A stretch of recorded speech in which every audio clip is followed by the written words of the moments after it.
D'emblée, on se sent tout petit face à l'immensité du décor.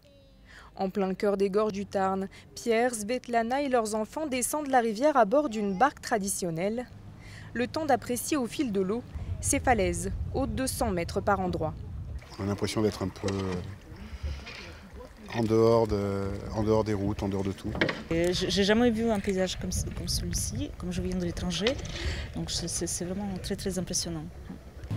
Sur la rivière, très fréquentée au mois d'août, il faut slalomer pour éviter les nombreux canoës. Armé de sa perche, Olivier perpétue ainsi la tradition des bateliers qui naviguaient déjà sur le Tarn au Moyen-Âge. À l'origine, c'était des barques qui étaient utilisées par les habitants du coin pour transporter ce qu'ils cultivaient dans les jardins, sur les berges, pour traverser leurs chèvres ou aller à la pêche. Tout le long du XXe siècle, il y a eu un gros exode, la plupart des habitants sont partis, donc les cultures sur le bord ont été abandonnées et les barques ont été de moins en moins utilisées pour autre chose que le tourisme en fait. Depuis la fin du XIXe siècle, ces barques sont un moyen privilégié pour descendre la rivière et admirer ses falaises. Elles attirent chaque saison plus de 30 000 personnes ici dans les gorges du Tarn.